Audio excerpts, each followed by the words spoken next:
It's called the creation, but it's a little difficult sometimes to understand why it's called the creation. Because it describes Lord Krishna's entrance into Dwarka, for example. Bhishma Dev's departure. But of course in the beginning, the opening verses, Janmadi Asya Tomandriya, Itaratas Chate Svavikya Sara, Tena Brahmadi Adya, Kaviri, Muyanti Yat Surya. They are describing how everything comes from Krishna. And yet Krishna remains independent. See? That's what you were talking about yesterday. Or this morning. One second.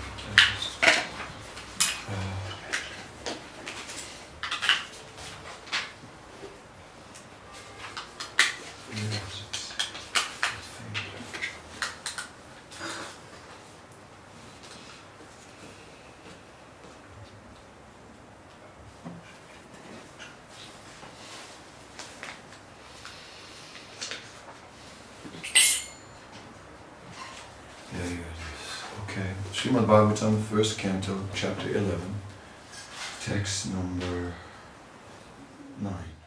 Yaram bujaka pasasera bhobavan kurun madhun vata suridridiksaya tatrabdakote pratimaksano bhave ravim vinakshuriva nastavat chute.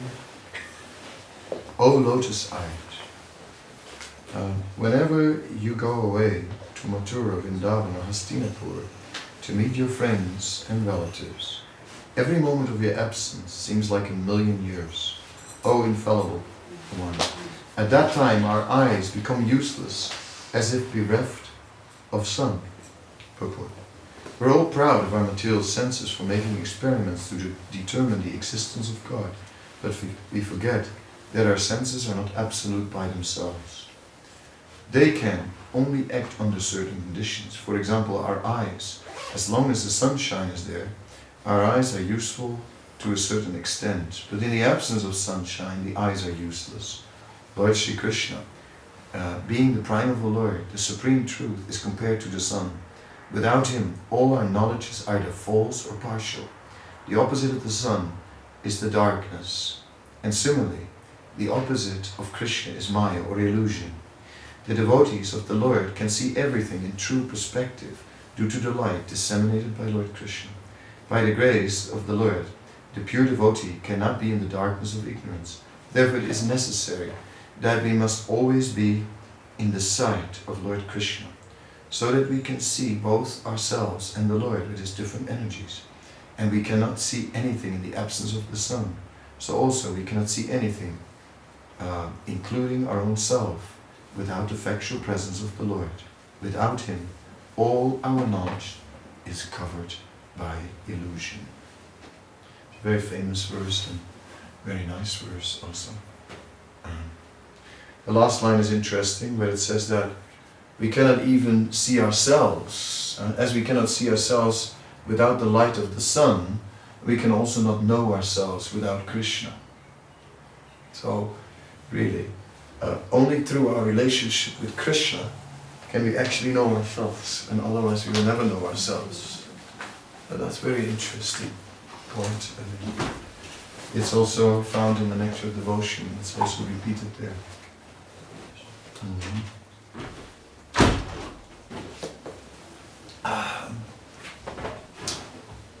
We hope the neighbors are okay. Yeah, I also think as long as no one complains, feel free to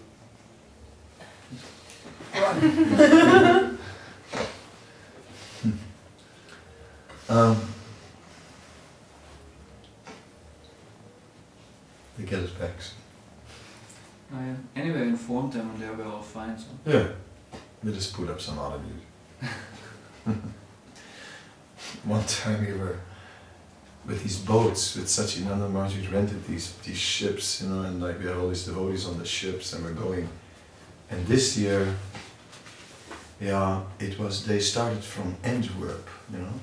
Usually they start from Kiel, and then go to Denmark, and then the Ostsee is very peaceful. But they started from Antwerp. And I know, you know, I'm from Holland, right? So I know what it's like over there. So I was tired anyway from another festival, so I thought I'll just rest one day and I'll catch them somewhere up north, you know. So Satchidananda Maharaj rang me up and he says, Kadamba Kanana Swami, I heard you are not well. I said, well, I'm getting better, Maharaj. Maybe tomorrow I'll be okay again. He says, you know, the ship is dancing like Krishna on the heads of Kaliya. And all the devotees are resting. Translated into normal language, the ship is bouncing like anything on the waves, and all the devotees are ceasing.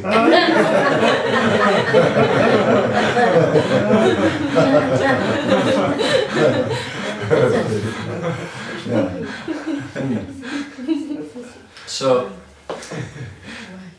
I know that on the north side, the sea in Holland is a lot more relaxed, you know, so I joined them on the north side. But then we went to this island and there was a 30-hour stretch that we had to go to the Ostsee Canal. So it's a long way. And there was no wind, so we had to go on the engine.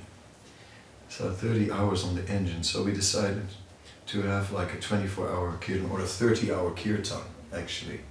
So we had 30-hour kirtan going on this ship. It was going all night, and you know, and finally we come into the sluice gate of the Ostsee Canal, you know, from the sea you go down. And so we're in this German sluice gate, and there is like, there's no one to be seen. Everything is automated and machines, but then there's some sort of control room with mirror glass, you know, so you cannot see anyone.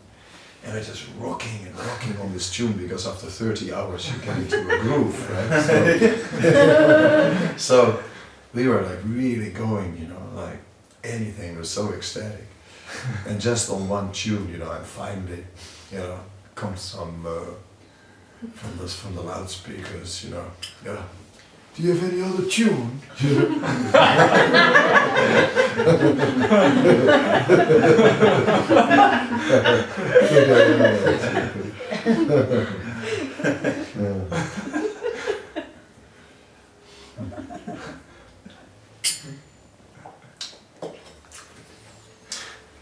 What do they know?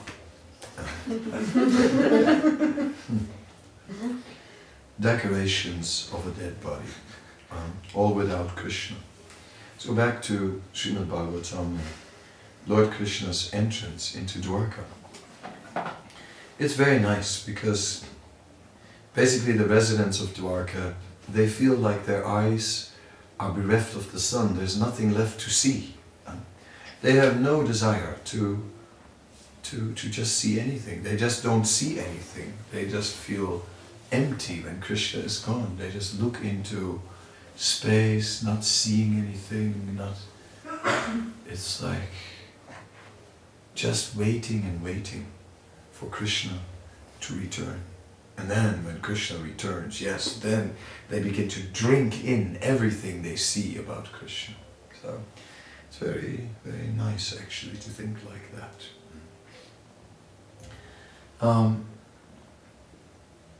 Bhagavatam says also in the second canto, Viteritam yat pratiyete.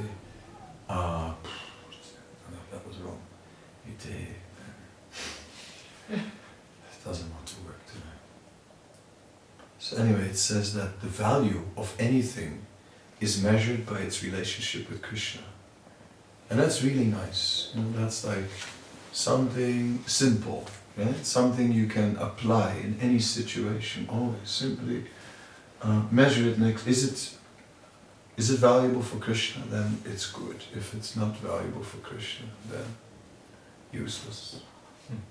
Simple. If it's very valuable for Krishna, then you should go all out. So it's a very nice point. I like it very much because it's something that brings clarity in confusion. You know what I mean? So many times there is confusion as to what to do. Is it valuable for Krishna? Yes, it's good. Many times we have dilemmas about making a choice, and sometimes you just can't decide, you know, should I stay here or should I go there? And if we just measure its value by Krishna, then we might find that maybe both are valuable. Both options are valuable. Then we have two options, because that is the nature of choice, right? You know, like in Zurich Temple, you have so many different Mangalartic suites. They're all good. Yeah? I mean, you know, they're good. It doesn't really matter. You get the brown one or the white one, or like the one with the crunchy nuts on it, or whatever. They're all good, right? So sometimes different choices are good, and it's not one thing or the other. Many times in spiritual life, people ask these questions. You know, should I go here? Should I go there? At one point, you know, I got tired of people. I must be honest. I got tired of people asking me questions. Should I get married? Should I not get married?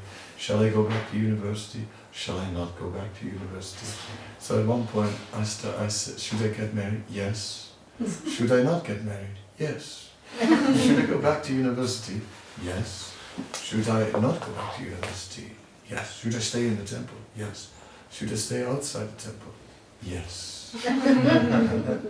And the answer is just yes to everything, because it all doesn't matter, because wherever we are, it's the same challenge, the challenge to be Krishna conscious.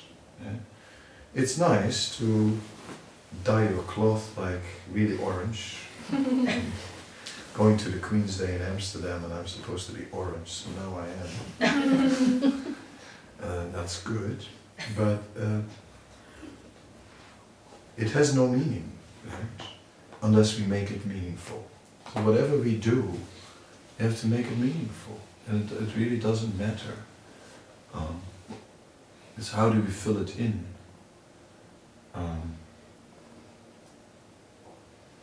We have to fill it in with, you make it valuable with Krishna. I'm thinking of mathematics, and I'm thinking about a letter that Prabhupada wrote to Ekendra. Ekendra was the son of Upanuga. So Ekendra is young and a schoolboy. So Prabhupada wrote him about mathematics, and Prabhupada wrote, yes, 5 plus 5 is 10, 2 plus 2 is 4, and Krishna plus everything is Vrindavan. That was pretty transcendental mathematics. I really like it. You know, Krishna plus everything is Vrindavan. It's so simple. Just any situation is okay if Krishna is in that situation. And the more Krishna is in that situation, the more it becomes meaningful. Temples are nice because their deities are worshipped very nicely. Temples are nice because they have like a whole regulated program around the deities, and you know at any time that it's going on. You know what I mean? You haven't been in a temple for a long time, and you come to a temple and the same Bhagavatam readings are going on, you know what I mean? It always goes on. So that is nice, that there are places like that which are constant and permanent and so on. In another way, to have a life outside the temple is also nice, because it gives you more freedom. less boxed in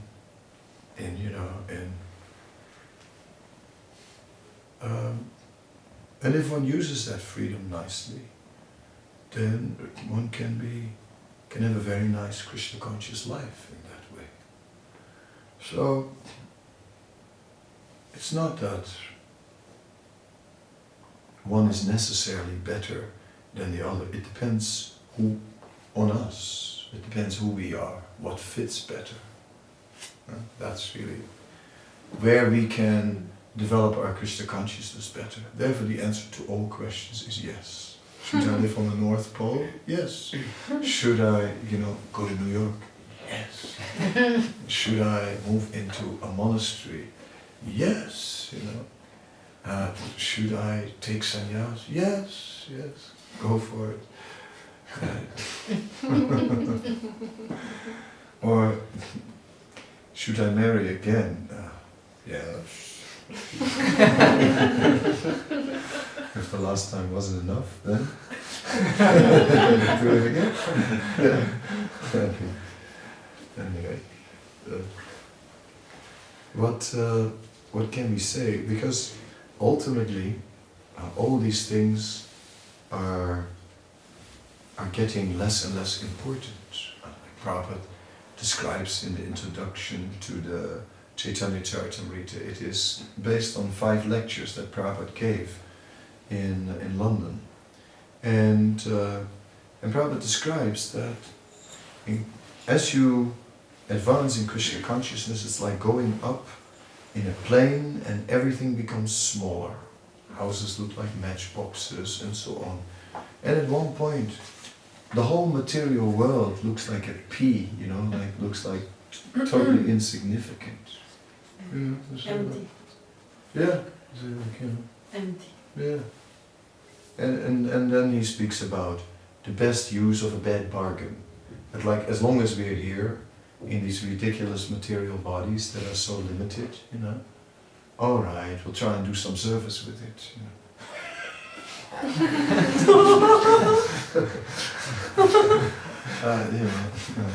Half dead corpse is trying to do little service for Krishna. Really, best use of a bad bargain. You look at it.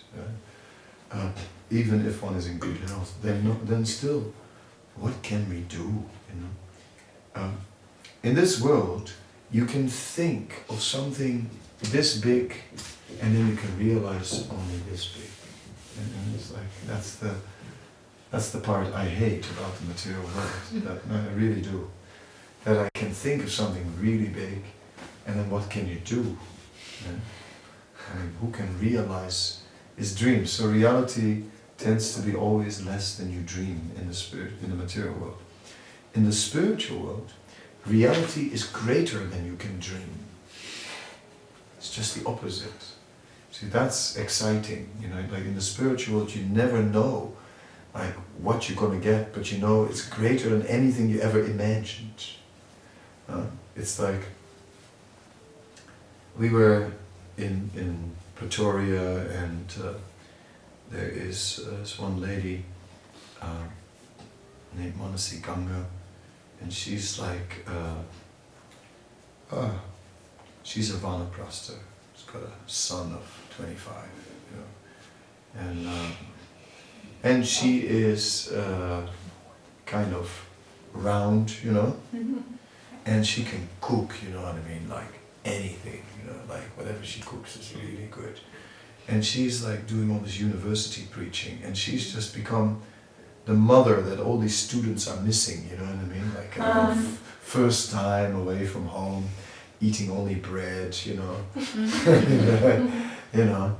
and then, she cooks it up and she looks after them, and then, so then she invited them all to the temple, and then this one girl, is coming, and said, no, I can't, as an African girl, she says, no, I can't come, because that evening is the church night, and my mother, she doesn't mind what I do, but if I don't go to church, she gets really upset, I can't come. And then she's like, yeah, but Manasi says, yes, but this week was your birthday. And if you don't come, then you're going to miss out on the cake, you know. And it's like, oh. So, you know, so she came, and then there was a cake, you know, enormous cake. And then she got the cake, and it's like, oh, such a cake. So, that is spiritual, you know, like,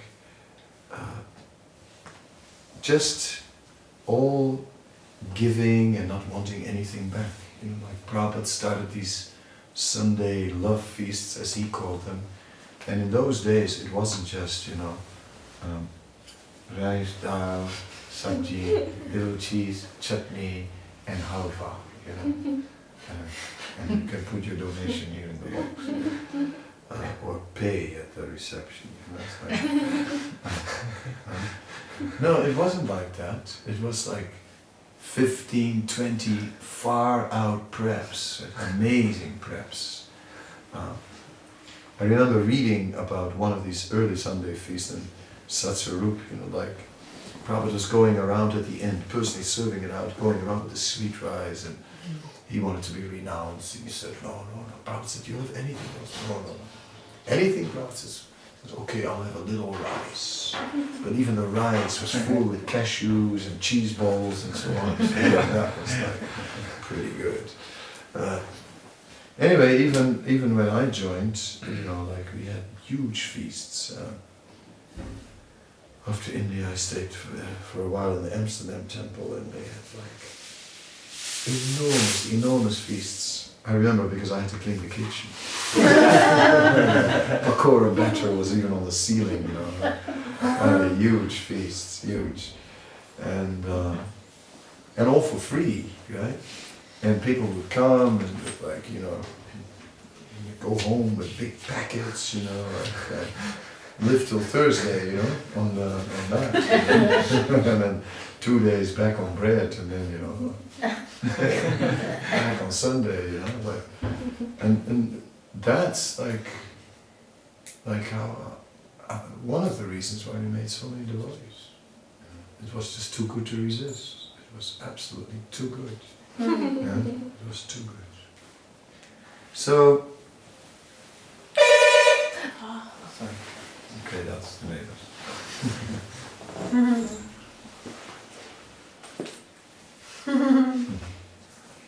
We welcome them nicely. Anyway, so back to the Bhagavatam.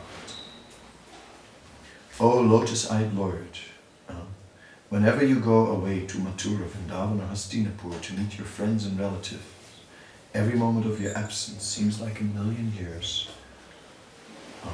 So you can see that in Vrindavan, the residents are living in separation, but in Dwarka, Krishna goes when he's only 11, he leaves Vrindavan. So he stayed a very short time in Vrindavan, and the rest of the time shortly in Mathura and always Dwarka, basically. But we can see that Krishna, even in Dwarka, regularly leaves the residents alone. Right?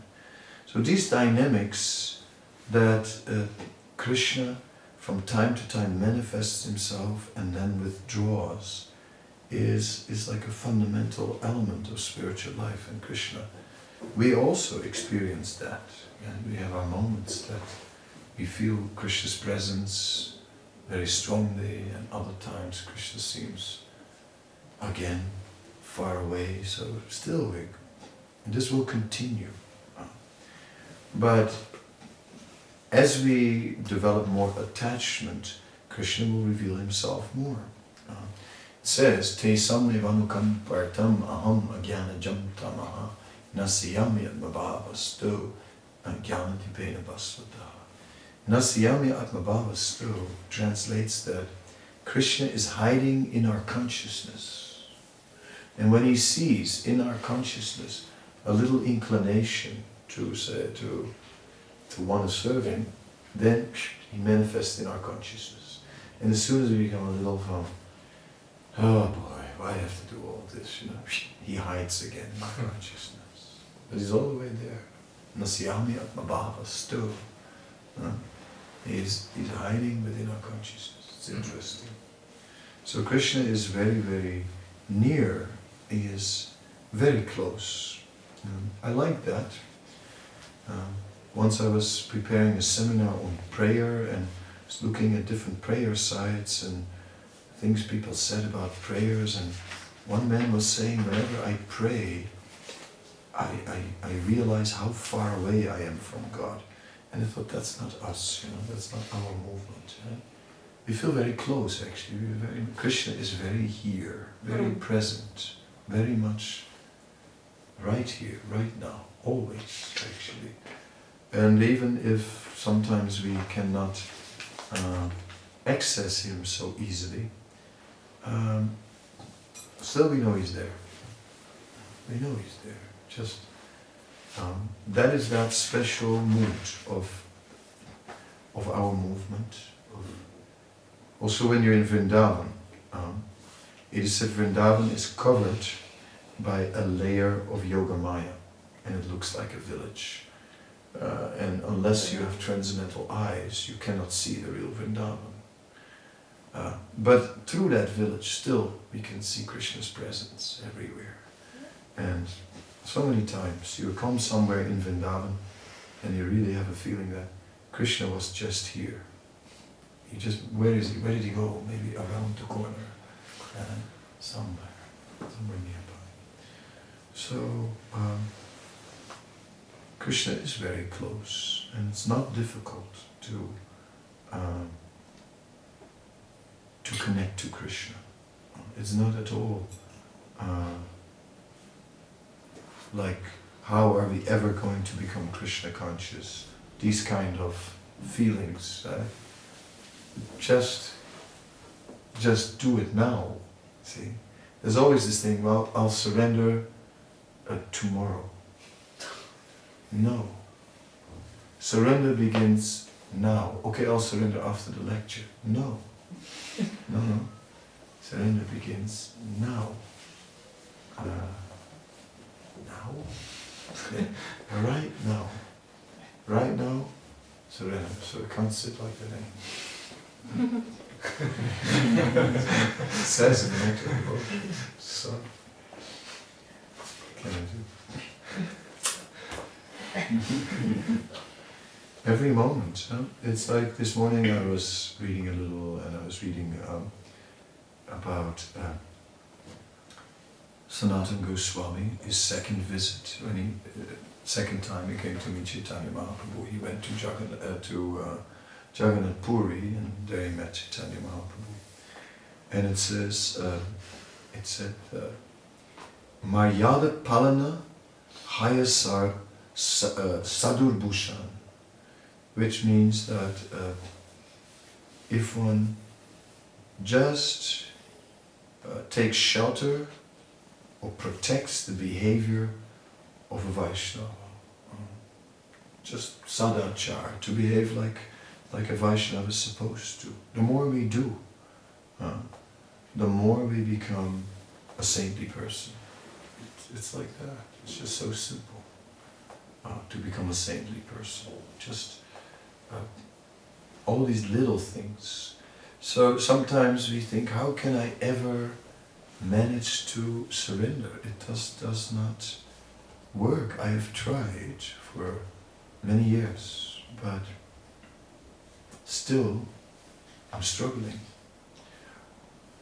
I just feel certain barriers, certain things that just seems I can't get beyond. Well, I thought about that also, and I thought, like, yeah, you can look at the things that you cannot do and the things where you feel you're falling short. That's one approach. But another approach is you look at all the things you can do and do them. Little things. Because many little things make a big thing. And if you do many little things, then one day suddenly you have the strength to take a huge step forward. And it's that's actually, that is the approach.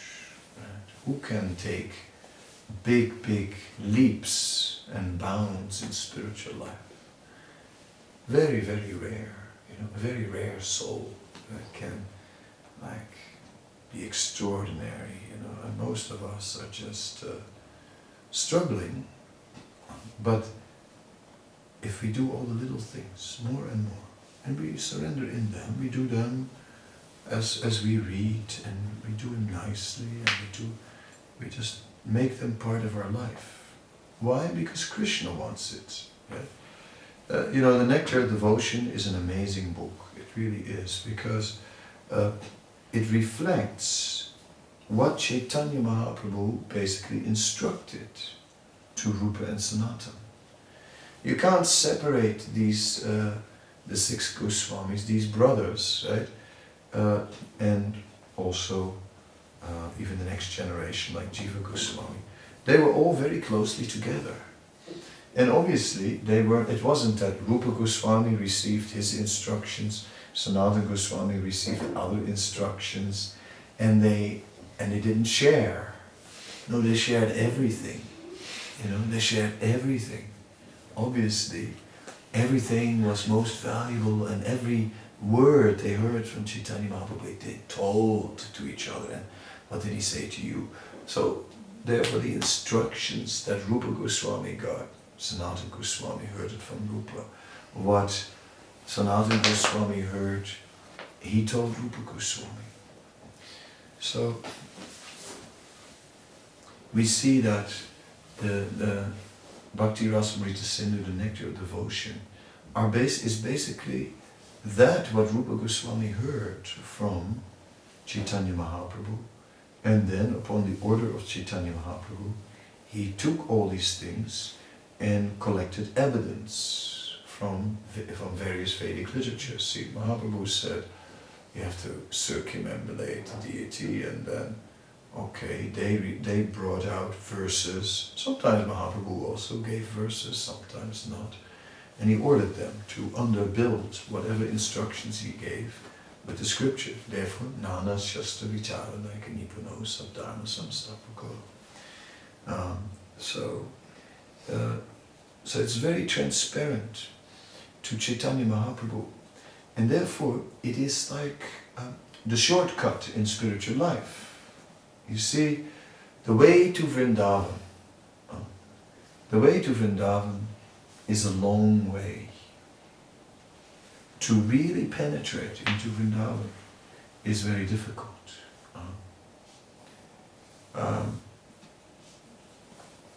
We may perceive Vrindavan through the layer that covers Vrindavan, but to really penetrate is very difficult, because then one must be really pure, then one must be totally dedicated, and one will be tested. Then you cannot hold back. Then no more scales. So much for me, so much for Krishna, so much for me, so much for Krishna. No more. Everything for Krishna. Everything. That's the gopis. No more material calculation. My material life may be ruined. Krishna, Krishna, Krishna. Whatever is advantageous for Krishna. No calculation. Just Krishna. That's the mood of the gopis. So that mood of Vrindavan is very demanding. And Vrindavan is meant only for that. There is a very nice verse in the Chaitanya Charitamrita which explains that for most people, whatever is in the heart is in the mind. So the heart and the mind are the same. But Lord Chaitanya says, but my mind is Vrindavan. So therefore, speaking in the mood of Radharani to Krishna, therefore, since you like Vrindavan, why don't you place your lotus feet there, in my mind? So, Vrindavan is entirely designed for pleasing Krishna. There's nothing in Vrindavan that is not aimed at pleasing Krishna. The whole arrangement is just, the Dham is just, in various ways, pleasing Krishna. So this is it's very difficult to come to that stage. But Chaitanya Mahaprabhu, it says, Katanchana smrite yasmin dukaram sukaram bhavet. It is said that by the mercy of Lord Chaitanya, even difficult things become easy. And that makes a big difference. Just like the chanting of Hare Krishna is not only available in the Kali Yuga, it is available in all yugas. There's always some people who are chanting the holy name of the Lord. It's not only now. But in Kali Yuga, there is that added mercy of Chaitanya Mahaprabhu, that by chanting, you very quickly get results. Now in this age. In other ages, you have to make much more endeavor. So that's why now in this Kali Yuga it's so special. If you read the Lagu Bhagavatam Rita, it is a book also written by Rupa Goswami. It is a book that describes all the avatars of Krishna. It's an interesting book. And there's a good edition available, translation of Bhanu Swami, with a commentary of Baladev Vijayabhusan. And it's super good. It's very, very interesting. And there you get the answer to the question that is often asked about what happens in the other Kali Yugas. You know, in one day of Brahma there are 1,000 Kali Yugas. So what about these other Kali Yugas when Lord Chaitanya does not appear? Said, well, then there is also an incarnation of Vishnu who appears in a covered way, and he's also preaching Harinam Sankirtan, some sort of Harinam Sankirtan. Yeah. But there is not that special added mercy of Sri Chaitanya Mahaprabhu, who is the Supreme Lord Krishna himself. And therefore, still, it's very special. Yeah. It's very easy now. Very easy now. Very easy. Other times it's never so easy. Right? So, therefore, we can see that like devotees like Narottam Das Thakur, you know, are like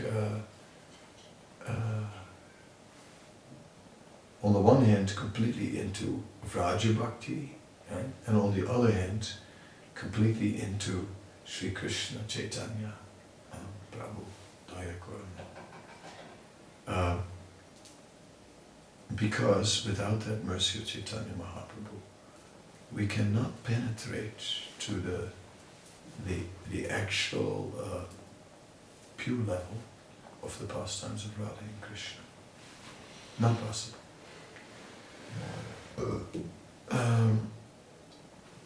That is the meaning of this verse. Sei pancha tattvamiri prithiviyasya pura prema bandhera mudro kadiya panchamiri luta prem kore ashvadan yada yada piya Krishna pada anushan. When Krishna came into this world, the storehouse of love of God remained locked.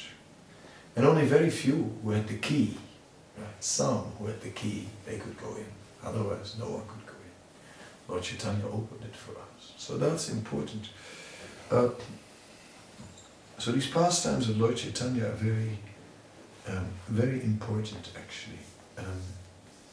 You know, there's a thing, Srila Bhakti Siddhanta, he was preaching in Assam, and suddenly there was an earth tremor, and as a result a river nearby created a flash flood, and out of nowhere, big wave, it flooded the whole area.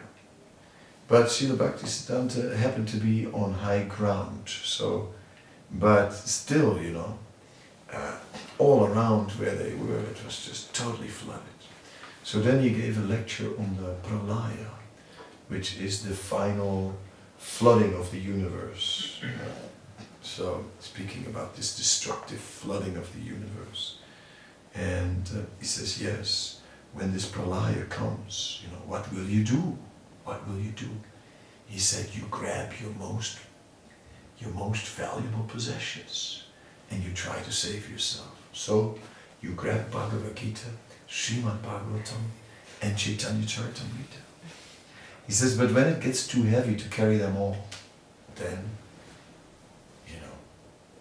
and you have to let something go. Let the Bhagavad Gita go. Let it go.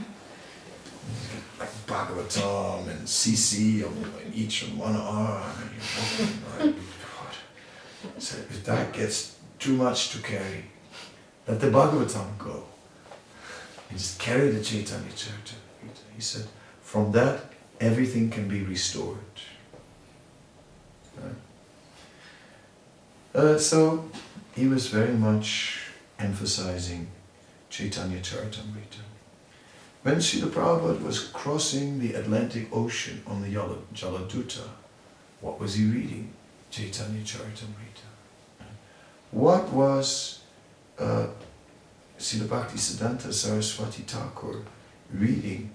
Mostly Chaitanya Charitamrita. He said that the Chaitanya Charitamrita and the Chaitanya Bhagavat, one should read them each 100 times. And if a simple calculation would mean if you read 20 pages a day, then it will take you 25 years to do it. It's possible. Still young. Yeah, can do 25 years, 20 pages a day. Boom, there you go, done. 20 pages. A lot of verses actually, you know what I mean? It's like, goes quick. So anyway, yeah, that's very nice. So the Chaitanya Charitamrita is very important. I joined in Vrindavan and I was captured by Vrindavan. I could immediately see this is not a ordinary place. Right? This place is spiritual. I had no doubt about it. And everywhere, Krishna's presence was so strong. But then, one thing that struck me, that when I was in the Krishna Balaram Mandir, the deities were so beautiful and so on. One thing that seemed even stronger than the presence of Krishna, and that was the presence of Prabhupada. Prabhupada Samadhi was there, but that wasn't everything. It was basically that every inch, every corner of the Krishna Balaram Mandir, Prabhupada had said something about it. Prabhupada had personally guided everything in that temple. And of course there was the bell, right, in the temple. And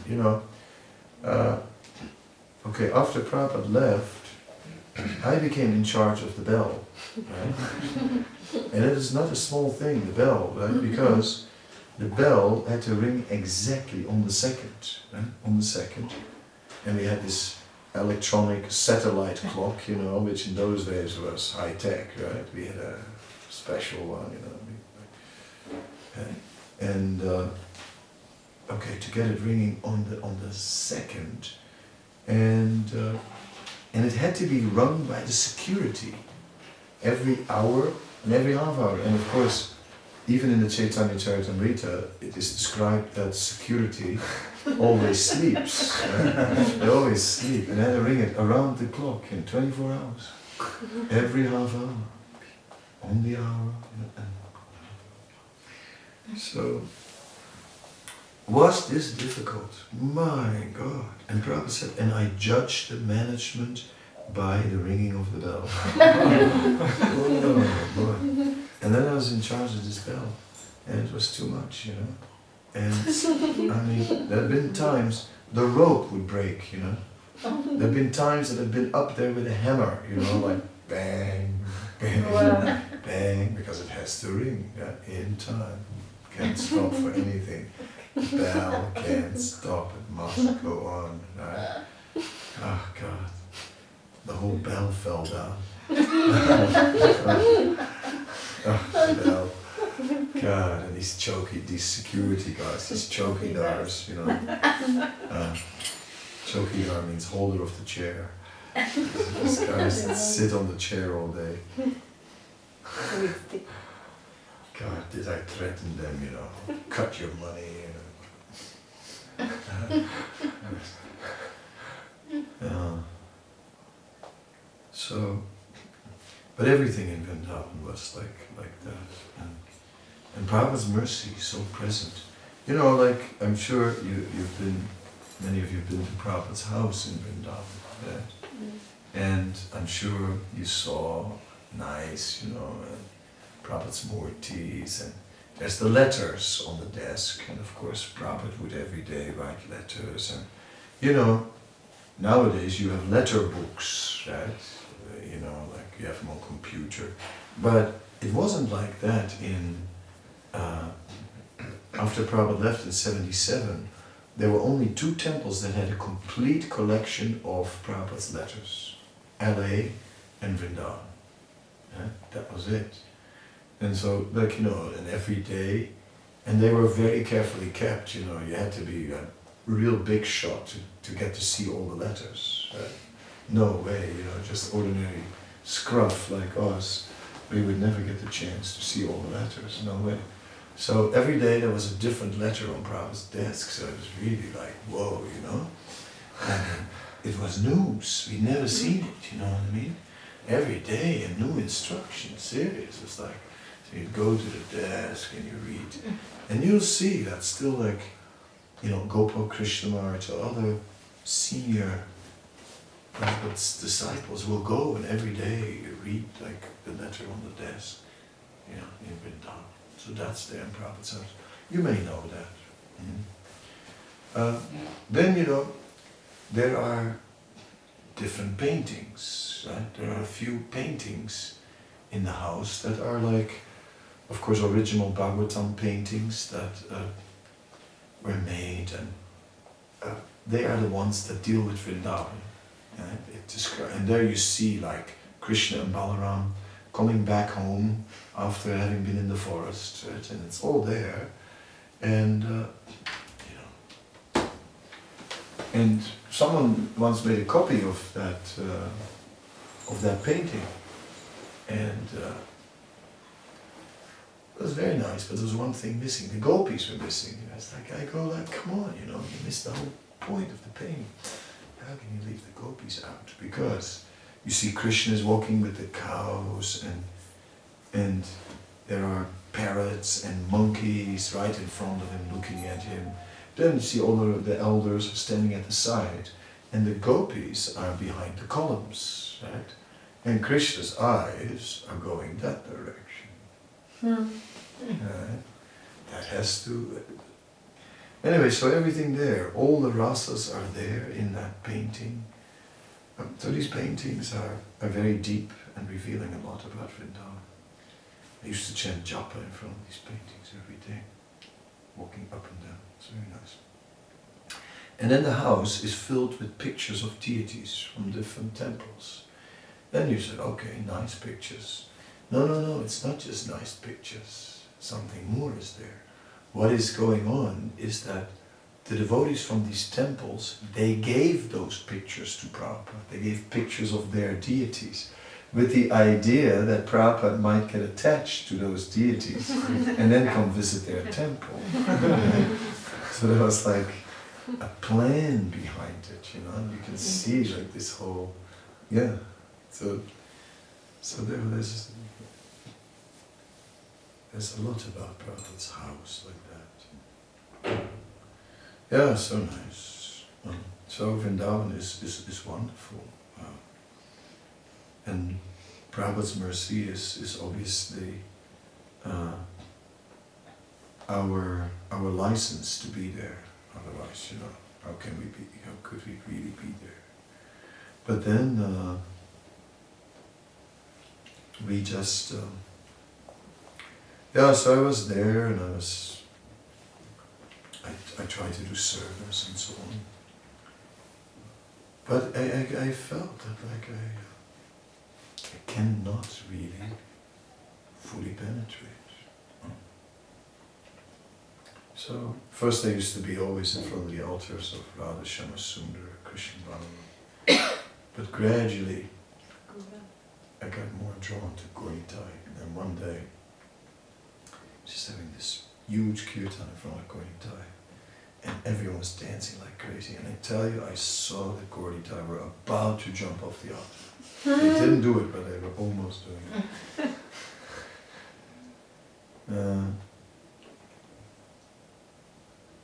At that time, not much later, by Krishna's arrangement, I had to leave Vrindavan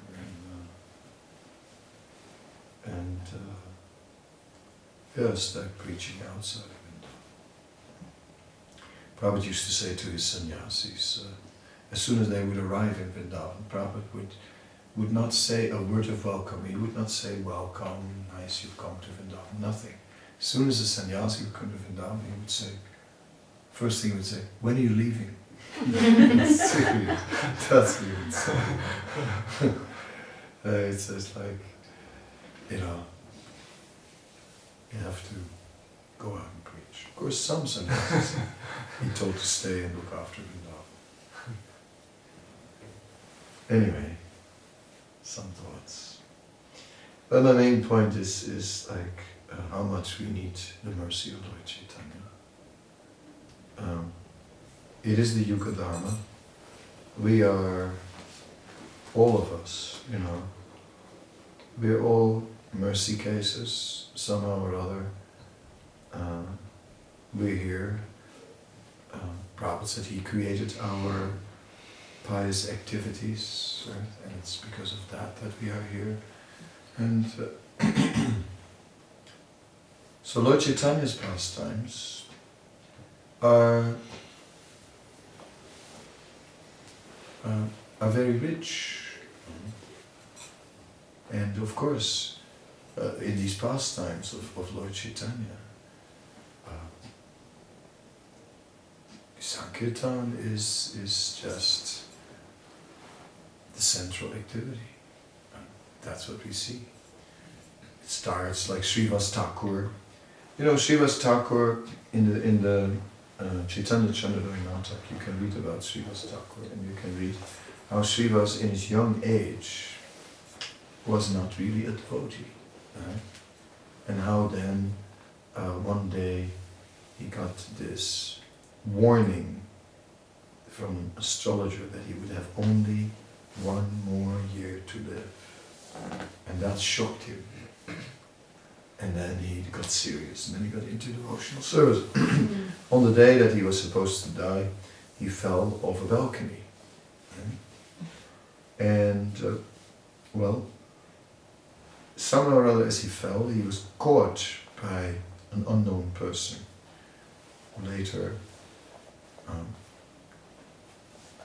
Later during the Mahaprakash Lila, Chaitanya Mahaprabhu told that he was that person. And then it is said that Srivas, after that, the next day, after he was saved, the next day he woke up and he just started reading some scripture. And actually, we know that Srivas is Narada Muni. Right? And I'll get back to that in a moment.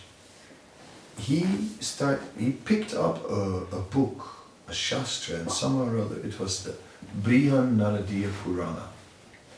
And there he got that verse, Harinama, Harinama, Harinama, Eva Kevalam, Kalona, Stevana, Stevana, Stevana, Katira. And when he read the verse, because it was the day after he almost died, and it was the first verse he sort of read that day, the next day, it just hit him. And that's why Srivas started Kirtan in his house every night, long before Chaitanya Mahaprabhu. And even although everyone was saying it was too much, all this howling and this and that, and he kept on doing it. And of course, when Chaitanya Mahaprabhu later joined, it became bigger and even more amazing. It's very interesting. So So that's a little detail, that may not be so known, that actually Srivas Thakur took his inspiration from that verse, and how far that reached.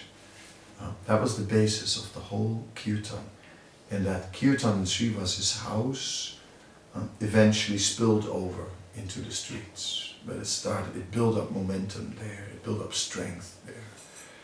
So it is like that. When the devotees of Lord Chaitanya, when Lord Chaitanya, when the Panchatattva broke the lock on the storehouse of love of God, and the devotees went inside, what did they do? Yata priya, yata priya, piya trishna padayanukshan. They drank whatever they could get. And they were drinking it and plundering it and drinking this nectar. They didn't preach. Oh, no, they were just drinking it and just getting totally... And it said, as they were drinking it, their thirst for more was growing and growing and growing. And when they became totally overwhelmed and addicted, that's when it spilled over. Yeah, that's when it spilled over. And that's that's actually the process. And then, yes, I have a little analogy that I made up, speculation from KKS. It's not from the scriptures. It's totally my own analogy, which is that when we join, we get a little cup, very small. It's our nectar cup. But it's very small, but it's still a nectar cup. So with this nectar cup, yes, we get little nectar, and it's good, but it's never enough, Okay, a few times. Not satisfied, but boy, good, good enough to want more, It's a little cup. And then as you're engaging in devotional service, little by little, your nectar cup is growing.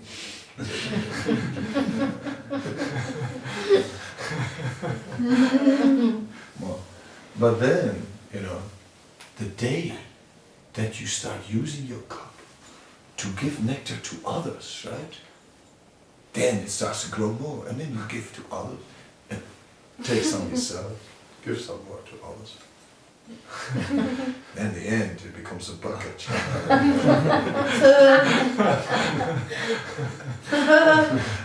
So, in this way, of course, I can defend my analogy on the basis of Chaitanya Charitamrita, which says that if you distribute whatever mercy you have received, that then you'll find afterwards that you have more than you had before. So, I went creative on that one, with the nectar cup. But this nectar cup principle is very important, it's really, because, we cannot surrender for very long or very far on the strength of austerity. See? That's not, how long are we going to be able to do it all on the basis of austerity? It's not possible. So we can only maintain, a renounced, you have to renounce for the service of Krishna, because not this and yes that, right? It says, these instructions you're getting, so that means you have to renounce things. We cannot do it as an austerity for long, then we become very weak. So we can only maintain it if we get this nectar. Go for it. So you have the cup. Cup is there, but still you have to use the cup to scoop it up. Even if you have a beautiful big cup, if you don't scoop up the nectar, it will be empty. You fill it up. So, I was once talking with Tamal Krishna Maharaj, and I was saying you know,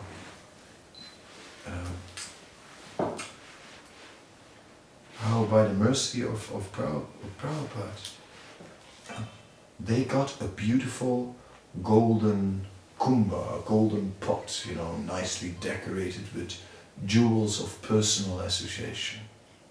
You know, I mean, Prabhupada didn't just give him a nectar cup, you know, he just by his association, he gave him like a huge vessel, right? Nicely. And then jewels of many intimate personal moments. So in this way, one can also get a bigger container, you know, by intimate mercy from a great soul, very quickly. And then one can very quickly get a lot of nectar. So this is also quite an important principle. So thinking about these kind of things, you know, somehow or other, we must discover the taste. Therefore, in Krishna consciousness, we have to follow our taste, very much so. Not that I mean that you only do what you like, no, I mean to say that we must, of course, do our duty, but it's also natural to follow our taste, right? Just like, and we need that, you know, whatever it is. It's like I like to break harmoniums. It's like, this one was tough to break. I tried, but it's still. Could give it one more shot.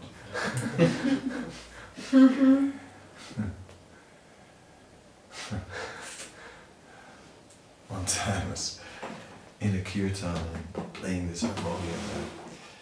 The owner of the harmonium is next to me playing cards. It's really going. And the black keys start flying off. Because they just glue them on with Indian glue. And 5 keys flew off. But super glue fixes that.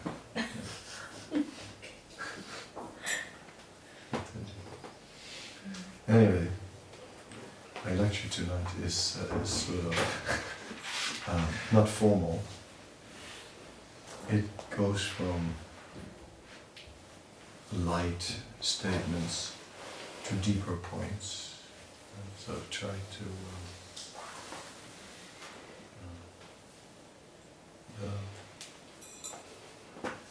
I guess it's your turn. Questions, comments, interactive, whatever you want. Give a lecture yourself.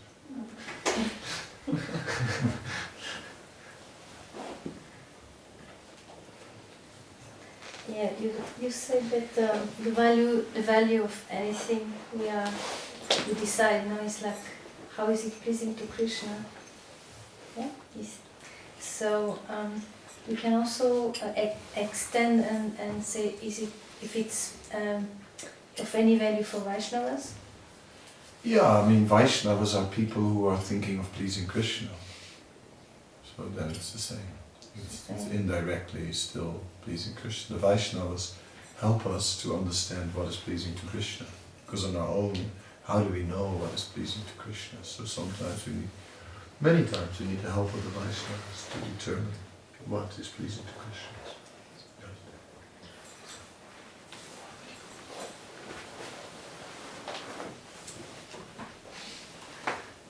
It's just like the analogy with the nectar cup. You like the cup, huh? Thank you very much.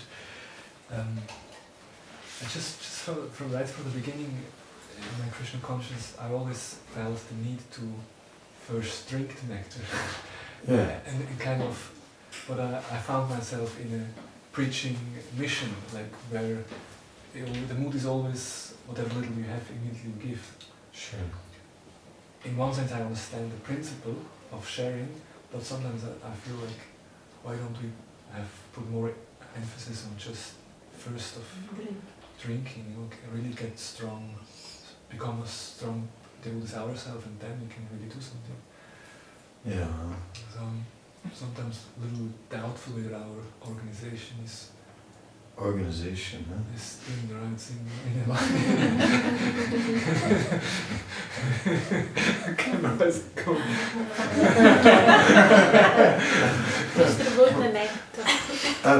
Well, you're not alone with that. I sometimes also have doubts if our organization is organized. But I'm not going to give a full lecture on that.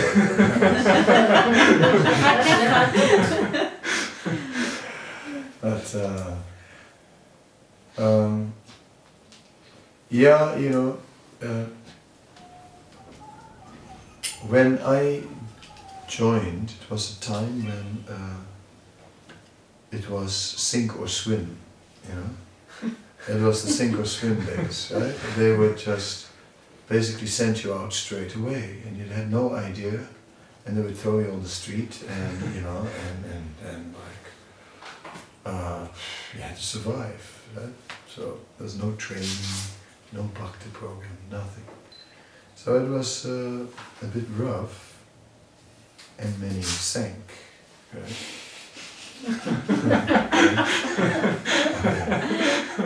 I also almost, sometimes went under also a few times, but somehow or other, by Krishna's mercy, I still managed to survive so far.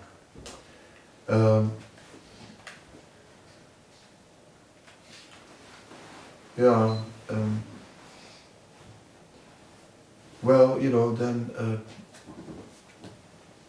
the mood became very, very, very much, there was a lot of pushing, you know, like everyone had to go out, everyone push, right? They pushed us a lot. And, you know, like sometimes mothers, their kids were put in the crash and the mothers were out, you know, like all day collecting this, that, or distributing. And at one point, they used to ask, at night when you'd come back, they used to ask, how much? You know, it was not even anything. And then you had to say, big. And if you couldn't say that, that meant you were in Maya. So therefore, that was the philosophy. There was no need to ask anyone, how are you? It was only about how much. And if you said big, it meant you are okay. And if you were not big, you were in Maya.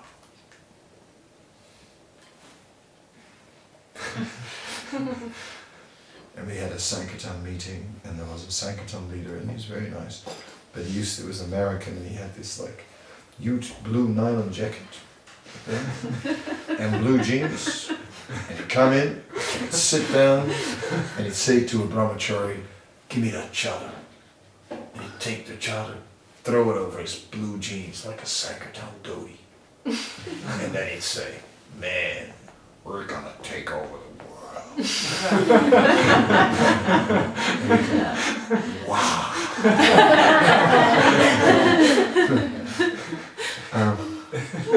But I was thinking, well, so I don't know. It's not so easy to take over the world. So you have to take care of yourself. You know, don't think that the organization is just gonna take care of you. I mean, I know we have now a devotee care department, or whatever, you know, and I think it's very good. I have a lot of respect for it. I think that it's needed and very nice what they're doing, but I'm still going to take care of myself. I'm just going to make sure, you know. I never stop taking care of myself, you know, and I advise everyone, you know, yes. Go along with it all, but take care of yourself. I think that's very necessary. So, you know, if you feel it doesn't work for you, if you're not like feeling that you're getting enough juice to be able to handle austerity, because I said already, we need taste. How much can we do things austerity? If you're not getting enough, well, then it's up to you to bring that out and look for someone who can maybe help you. You know, you can't wait for the organization to send the local devotee care representative to come and visit your temple.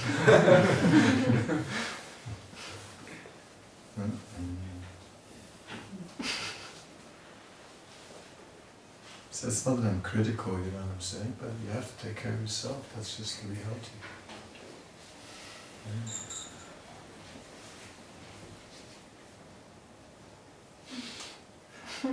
Yeah.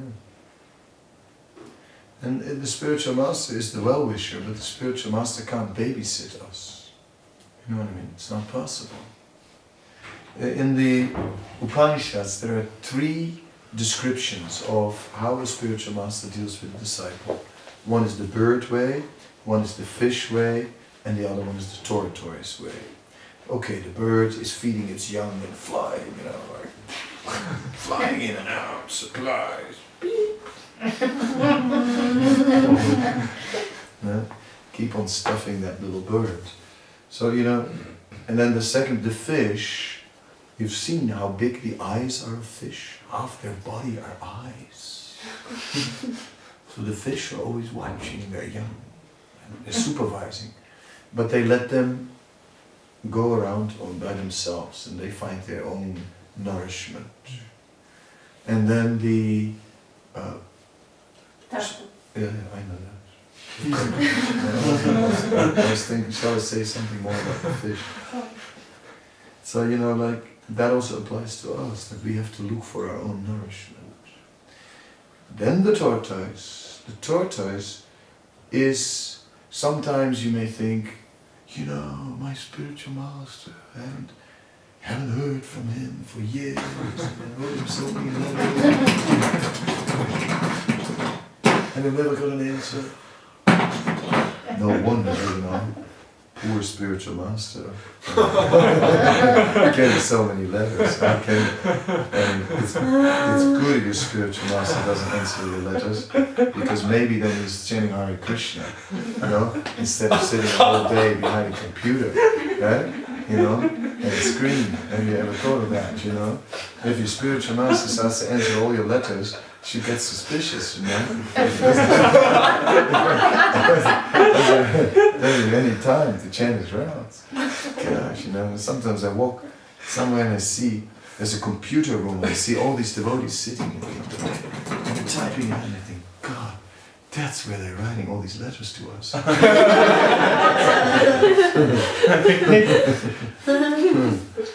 God. Too much. This electronic age. It's too much.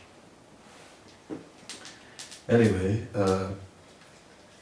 so we these 3 ways are there. So the tortoise is the way of meditation. It means the spiritual master is our well-wisher, even if he's not active. He's involved in our life. He's still our well-wisher. He has prayed to Krishna to deliver us, and he is praying to Krishna to deliver us. So even if he's not answering our mail, he's still, blessing us. Right? But that's very distant. So you can see these 3 relationships are existing, and all 3 are there.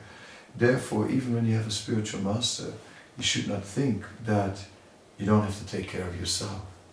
Now, I don't have to do anything by Guru Maharaj. He will just protect me. And Guru Maharaj should just take me back to God. Wake up, sleeping soul. You have to still, put the prasadam in your own mouth. And make sure that you're in time, with all the devotees. Because if you come too late, there may be nothing left. You have to take care of yourself. Yeah. I have this surviving instinct, so I take care of myself, no matter what, yeah.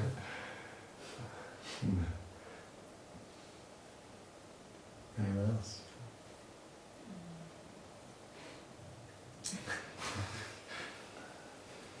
I like what you say that, okay, now I have like 1 day less or 1 year less to serve Krishna.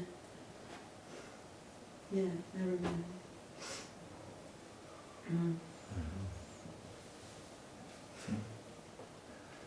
How is it about reading Chaitanya Charitamrita? Shouldn't we read first Srimad Bhagavatam? Chaitanya Charitamrita is radioactive. How can you even think about it? You know what I mean? Have you actually read Bhagavad Gita, all the small books, and Srimad Bhagavatam complete? Don't you know that the Chaitanya Charitamrita is the postgraduate study?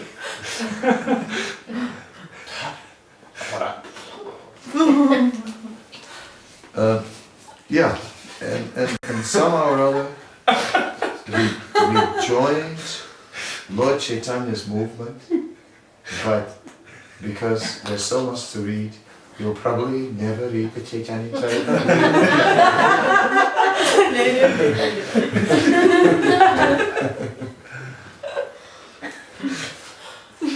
So what do you think about that? Yeah, we should read it. You're right. Yeah, it's true if you haven't read the Bhagavatam that you may not understand everything. There may be some philosophical points being used there very quickly and not always fully explained, that you get more explanations about in Srimad Bhagavatam. That is true. But even if you miss that, you still get a lot of juice also. So it's not that you just say, from now on I'll read only the CC. Not like that, You have to read a bit everywhere. Bhagavatam, yes, you have to read the Bhagavatam, but also the CC.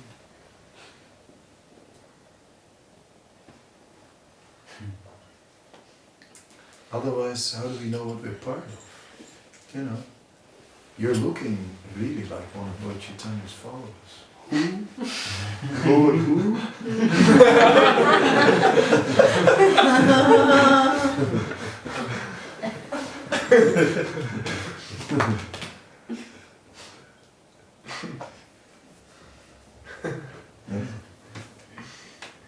Prabhupada gave lectures in 1966 in New York on the Chaitanya Charitamrita to the people in Matchless Gifts. They didn't know anything. They don't know what you're knowing today, And you listen to those lectures and they are like deep and like, not like, you're trying to explain to people who don't know anything. No, just high, just deep.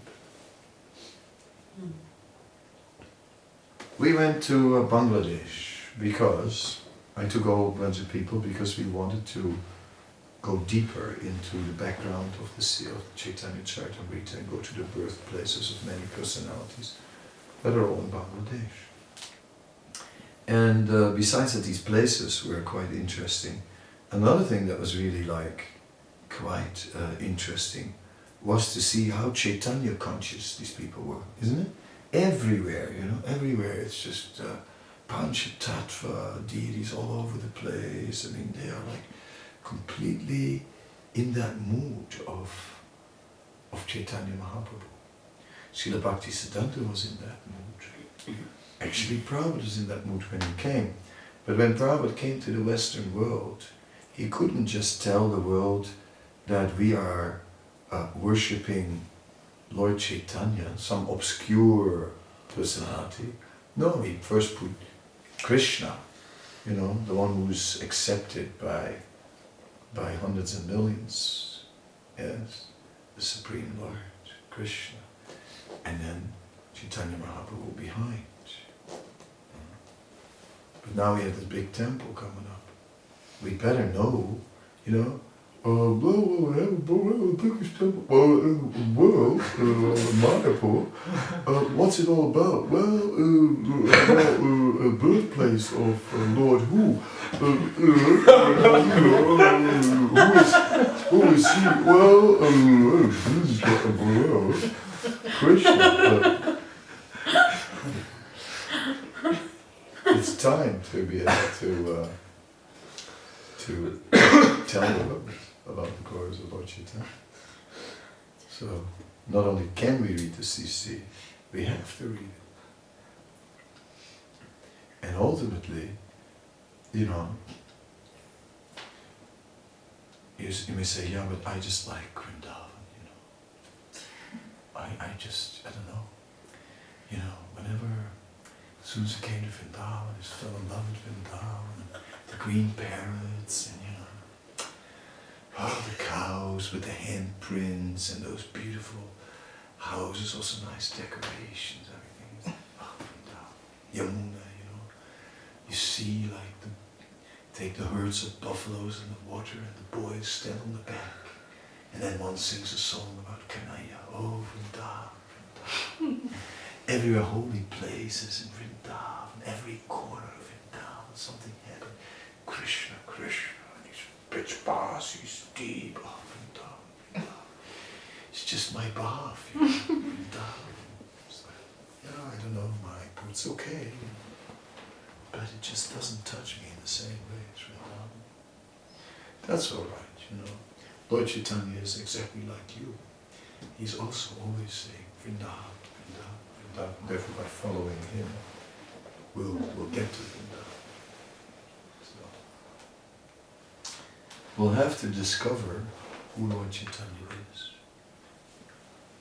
to understand what his mercy is. Because we need it. Because we're fallen souls. No matter how we disguise ourselves. Om Kesavaya Namaha.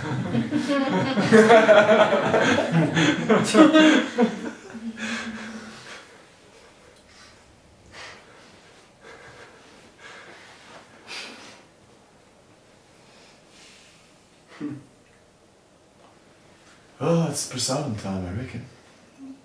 I want more lemon juice. Oh.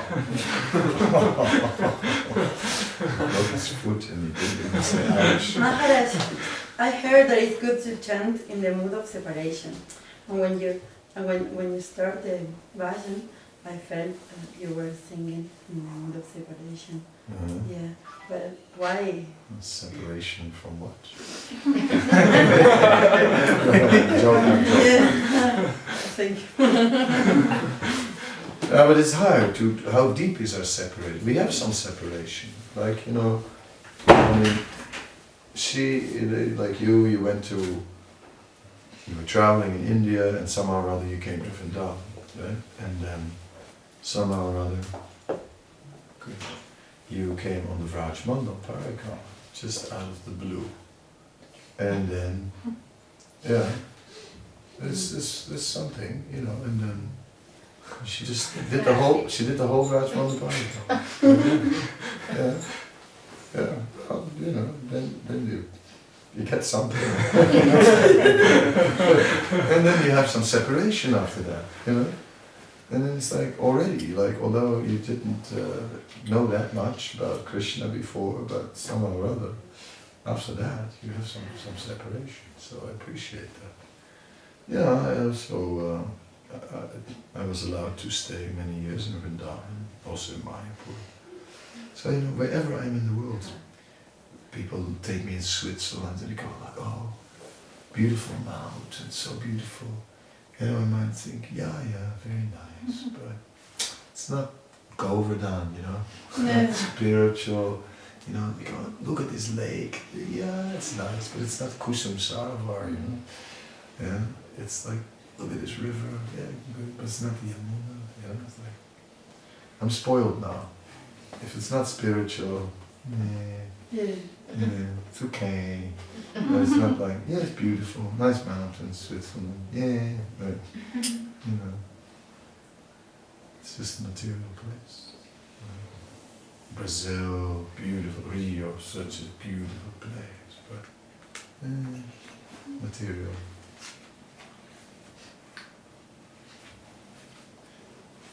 The jungle comes straight into the city. Waterfalls at the back of the city. Jesus is watching over the city. He's spiritual. They took me there, all the way up the mountain to Jesus. And then they said that Lokanath Maharaj also came here. And as soon as he saw Jesus, he touched his lotus feet. Then I did it also. Yeah.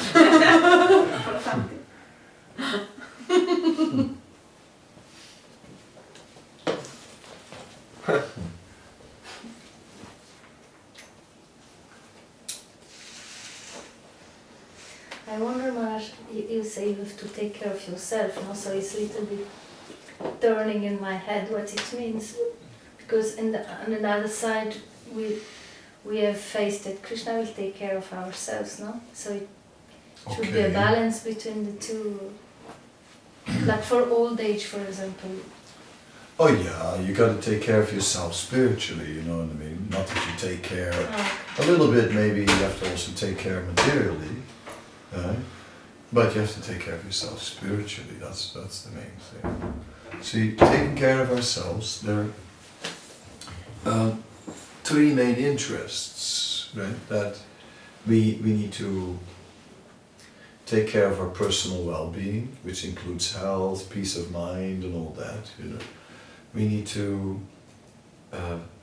take care of our spiritual sadhana, and we need to do something to get the mercy of Mahaprabhu, that means for the mission of Mahaprabhu. Mm-hmm. So I call it the three balls. Three balls. And we're juggling three balls. I'm sure you're good at it, you know, I'm not. Girls are good at it, you know, no? Okay, anyway. You can, better late than never. Yeah? But when you juggle three balls, there's always one up in the air. There's one that you're just throwing up, right? And then you move one to the other hand and then you have to catch one. So, in other words, when you have the three balls, they each get different attention. Sometimes you give your sadhana a push. Sometimes you have to catch your personal well-being, you know what I mean? Like I came to Zurich to do that, right? I've been sleeping and once the weekend was over, great. You know, yesterday and today, lots of extra sleep, not half an hour, no, hours. It's super good. I feel a lot better.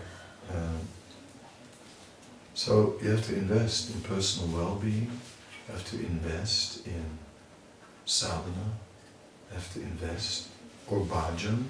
Sadhana or bhajan means, see, I say bhajan. Bhajan also means some absorption, you know, to have some absorption. Something like I know this verse, you know, from this chapter that I spoke on, and I like it. I know it well, that the residents of Dwarka say they are blind when Krishna is not there. But hey, I like that verse. So we have to have some verses that we know, that we like, and it takes some effort.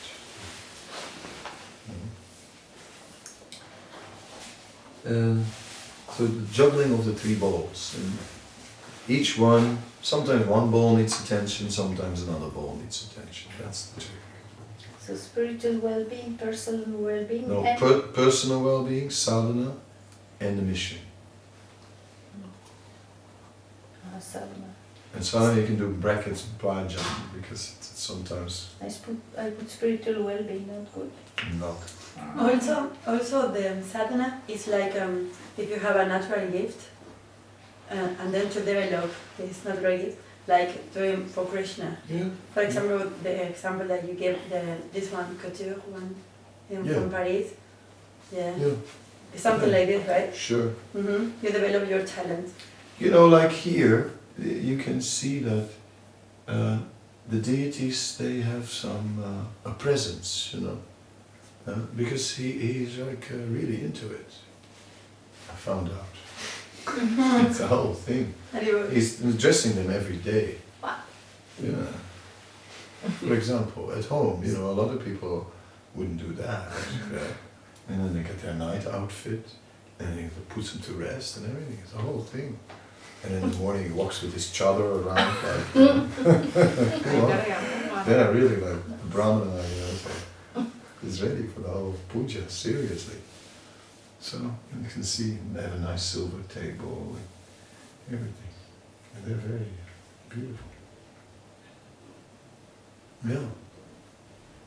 So, you know, that's something that inspires him, and he's doing it. And I also know he likes to sing bhajans. Well, me too, you know. So, yeah. That helps in our sadhana or our bhajan, that we are doing some worship according to our taste. Like you have to go back to Vrindavan, back to all those places. Again. For sure. Yeah. How can you not?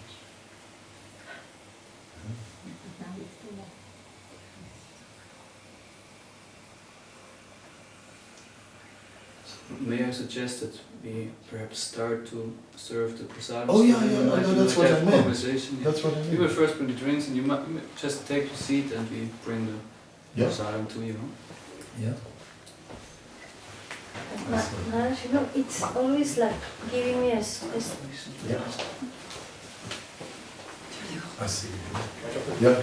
It's always giving me a strange feeling when I read in the Kon that this elder, like senior devotee, has really like heavy health problem now, and he doesn't have money, and everybody around the world, please send money because he loses all his teeth, or you know, something like that. No?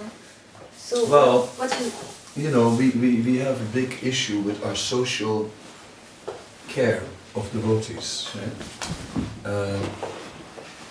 That hasn't been really like taken care of, and now we have this situation that we're going to get a generation of old people, and many of them, especially the ones who've given a life in service in the temple, they must be provided for. So obviously we have to start making some arrangements. In a Vedic culture, there are many charitable householders who arrange facilities for such kind of things, but we don't have that in place in Vedic culture. So for now we'll have to catch it with other arrangements. So we have to start thinking of taking care of the devotees. So the Zurich temple should make a plan how to take care of devotees as they get older and provide for them. You know, the Zurich temple can think of it. good, we started a little program. Yeah, because you're Swiss, you think about this thing. No, I am just wondering about myself. Shall I? Oh no. You should not only wonder about yourself. No, sure. Wonder about other Sure. No, but my question is, because you know, slowly I'm growing old. No, really. And then shall I do some plan for? I understand. You know, when people get older, they are start to think of security. It's like that's one of the things. You get old, you start to think of security. And of course, we rely on Krishna, but since you're not a big famous devotee, yeah, you know, it's a fact that you may have to think about taking care of yourself, right? Yeah. See, it's like, for me it's easy, you know, I'm a Swami, so Swamis have it easy, right, in that respect. You know, I go to South Africa and the doctor comes to my room, he bows down, he takes me with Mercedes to the hospital, past all the people that are waiting for the x-ray, right? Then after he brings me back home, places a basis and said, I'll call you later in the day about the results. That's Next lifetime. huh? I'm just joking about our body, the female body. Next lifetime. Yeah, no, you don't get that kind of support. So we need to think about it, and I think if the society at large is not having yet some suitable arrangements, then you would have to make some arrangement yourself. That's why I think everyone needs. It's good to have health insurance. Yeah. And if you, many devotees don't have. I don't have, but I have my son else. Should be alright. We have something that's very, Yeah, very little. you must have. Yeah, like the basic, but I don't think you can live with that. Yeah. Then maybe there should be an arrangement that for older devotees they have to add something. Because if somebody has served for many years, you can't just.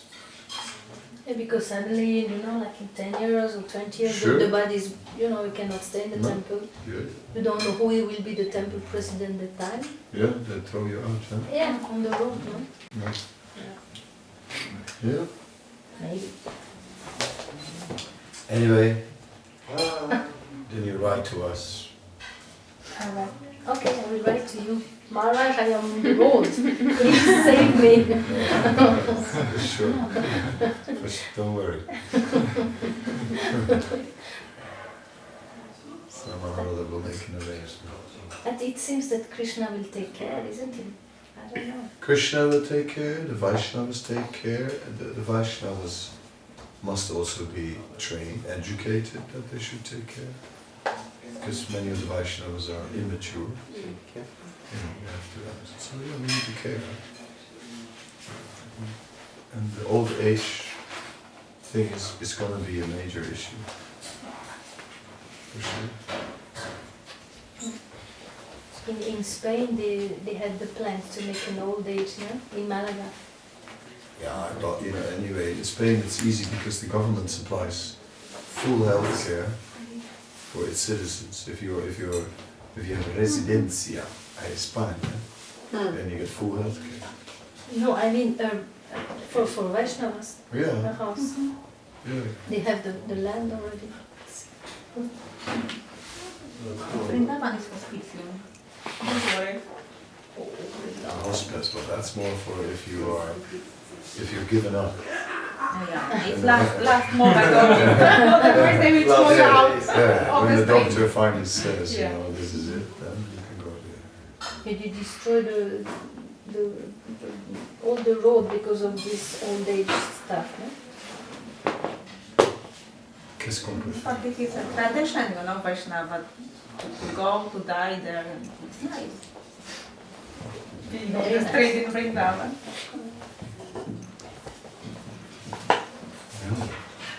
Well, no, I cannot. I don't. I take lemon juice. Go ahead.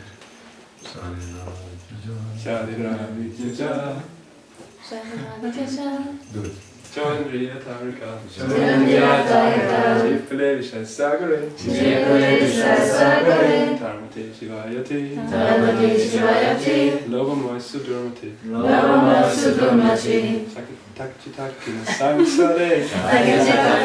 Sri Krishna Vadayamo Shri Krishna Bhagavatam, Gauri Bhara Jiva Jai Gauri Bhara Jiva Jai, Swaprasada Dino Bhai Swaprasada Dino Bhai, Jaya Namarita Pao Jaya Namah Radha Krishna Gunago Radha Krishna Gunaga, Prita Ko Chaitanya Tai Namo Chaitanya Tai, Jani Mai Jani Tai Jani Mai Jani Tai, Hare Krishna Hare Krishna Hare Krishna Hare Krishna, Krishna Krishna Hare Hare Krishna Krishna Hare Hare, Hare Rama Hare Rama Hare Rama Hare Rama, Ram Ram Hare Hare Ram Ram Hare Hare, Sisse Gorni Tai and Sagana Mahaprasadam Ki Jai.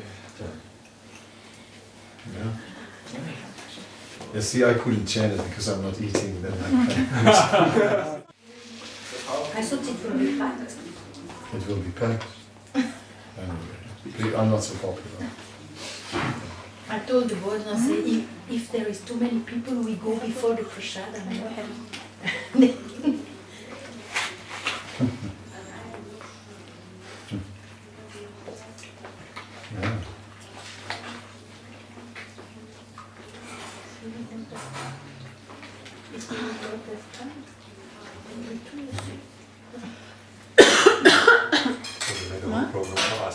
Yeah. We couldn't make it In the temple. Variety is the spice of life. Okay. Sometimes you just visit someone's home and Try get to another relax. darshan like that. Nice. And there's pizza.